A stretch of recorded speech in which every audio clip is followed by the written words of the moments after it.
A storm has broken across the diplomatic horizon. In the wake of Donald Trump's State of the Union address, a war of words has erupted between Washington and Tehran, sharp, unrelenting, and charged with decades of distrust.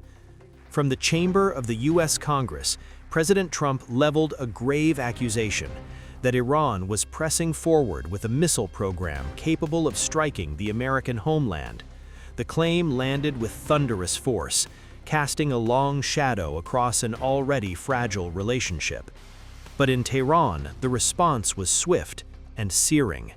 Iran dismissed the allegations as major falsehoods, rejecting them outright and bristling at what it portrayed as deliberate distortion. Within hours, the country's foreign ministry fired back, condemning the remarks in stark and unambiguous terms. The rhetoric has intensified, the language hardened. What began as a speech has ignited a diplomatic clash, one more chapter in a rivalry defined by suspicion, accusation, and the ever-present specter of escalation. Spokesperson Esmail Baghaei accused the United States of orchestrating a systematic disinformation campaign. Baghaei invoked the propaganda doctrine of Nazi figure Joseph Goebbels, saying that repeating a lie often enough can create the illusion of truth.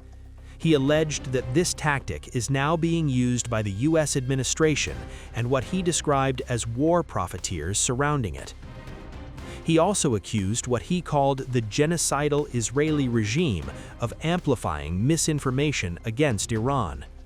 According to Baghaei, American claims regarding Iran's nuclear program, its ballistic missiles, and the number of casualties during January's unrest amount to the repetition of big lies. They've already developed missiles that can threaten Europe and our bases overseas, and they're working to build missiles that will soon reach the United States of America. After Midnight Hammer, they were warned to make no future attempts to rebuild their weapons program, and in particular, nuclear weapons. Yet they continue, starting it all over. We wiped it out, and they want to start all over again, and are at this moment again pursuing their sinister ambitions. We are in negotiations with them. They want to make a deal, but we haven't heard those secret words. We will never have a nuclear weapon. My preference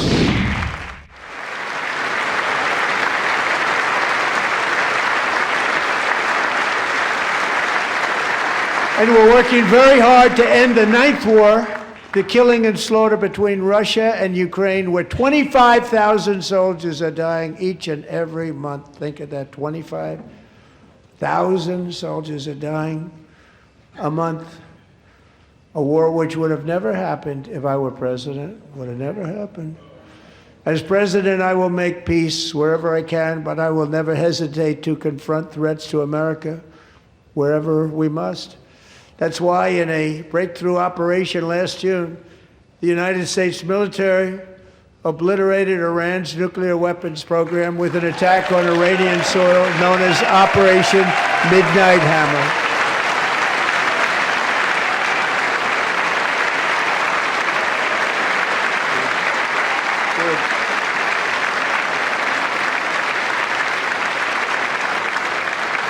For decades, it had been the policy of the United States never to allow Iran to obtain a nuclear weapon. Many decades. Since they seized control of that proud nation 47 years ago, the regime and its murderous proxies have spread nothing but terrorism and death and hate. They've killed and maimed thousands of American service members and hundreds of thousands and even millions of people with what's called roadside bombs. They were the kings of the roadside bomb. And we took out Soleimani. I did that during my first term. Had a huge impact. He was the father of the roadside bomb.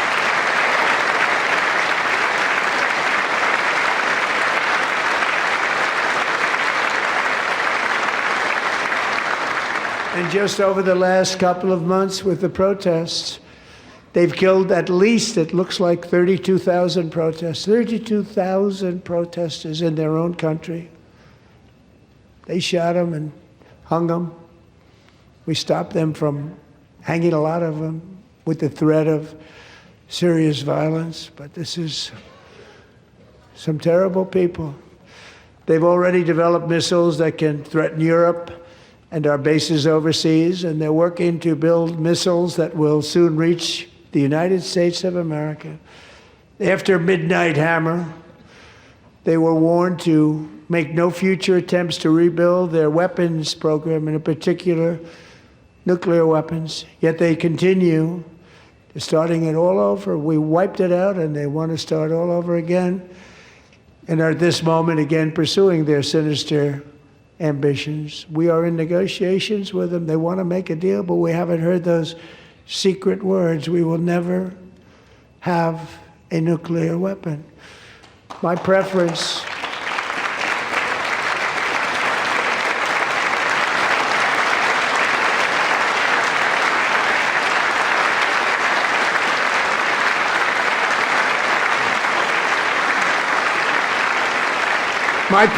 is to solve this problem through diplomacy.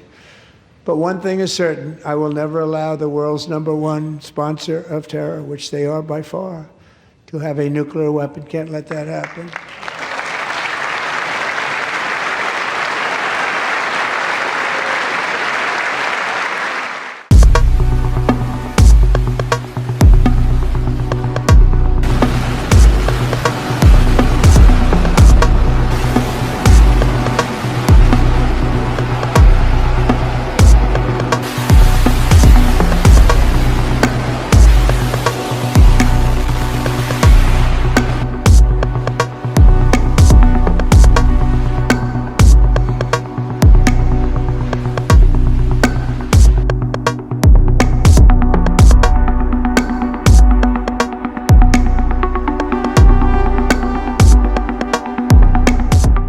12 F-22 Raptor fighter jets have reportedly departed RAF Lakenheath in the United Kingdom, heading toward the operational zone of United States Central Command, better known as CENTCOM.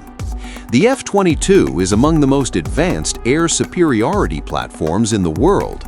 Stealth-designed, capable of supersonic cruise without afterburners, and built for dominance in contested airspace, its deployment is rarely routine. CENTCOM oversees U.S. military operations across a vast and volatile region, stretching from the eastern Mediterranean to the Persian Gulf. The arrival of stealth fighters enhances surveillance, strike readiness, and defensive cover for Allied infrastructure. As the jets reposition, a firm statement comes from Abdullah II of Jordan. "We will not allow violations of our airspace," the monarch declared. Jordan sits at a strategic crossroads, bordering Israel, Syria, Iraq, and Saudi Arabia. Its airspace has, in past regional escalations, become a sensitive corridor for both defensive and offensive operations. The development comes amid U.S. naval deployments near Iran's coastline, part of broader military positioning amid possible strike scenarios. Iran's top military leadership is sending a strong message. Army Commander-in-Chief Major General Abdul Rahim Musavi Hatami declared, "We will defend Iran with all our strength and determination." He rejected the notion that the United States is unbeatable, pointing to America's 20-year wars in Vietnam and Afghanistan, both of which ended in withdrawal.